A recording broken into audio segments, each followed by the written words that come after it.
Sir, I demand in this August House to make paternity leave a legal right in India. Sir, हमारे देश में जब बच्चे का जन्म होता है तो बधाइयां माँ बाप दोनों को मिलती हैं, लेकिन जिम्मेदारी पूरी तरीके से माँ यानी कि मदर के हिस्से में डाल दी जाती है और हमारा सिस्टम केवल मैटरनिटी लीव को मान्यता देता है, रिकॉग्नाइज करता है। ये एक सोसाइटल फेलियर है जिसे हमारे लॉज रीइंफोर्स कर रहे हैं। सर, कानून समाज का आईना होता है और जब कानून में फादर यानी पिता की केयर गिविंग रिस्पॉन्सिबिलिटीज को मान्यता नहीं दी जाती है तो हम इंस्टीट्यूशनली ये संदेश दे रहे हैं कि पेरेंटिंग केवल मां की जिम्मेदारी, it is only and only the mother's job. मैं ये मांग करता हूं कि पैटर्निटी लीव को लीगल राइट के रूप में मान्यता दी जाए। केयर गिविंग सिर्फ मां की जिम्मेदारी नहीं मानकर जेंडर डिवाइड को और गहरा नहीं किया जाना चाहिए। अब इसे बदलने का समय आ गया है। सर, एक मां 9 महीने तक बच्चे को पेट में पालती है व्हेन शी इज प्रेग्नेंट, फिर नॉर्मल डिलीवरी या सिजेरियन जैसी मुश्किल प्रोसीजर से गुजरती है। उसे मेडिकल केयर, दवाइयों के साथ साथ अपने हस्बैंड की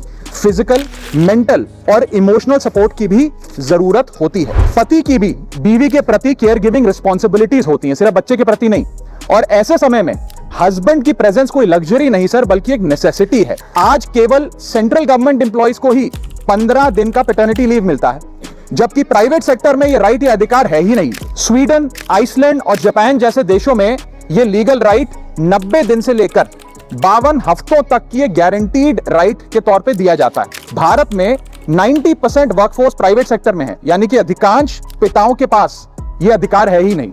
इसीलिए मैं सरकार से मांग करता हूं कि पैटर्निटी लीव को लीगल राइट बनाया जाए, क्योंकि केयर गिविंग सिर्फ मां की ही नहीं बल्कि एक shared responsibility of both the mother and the father. Thank you sir.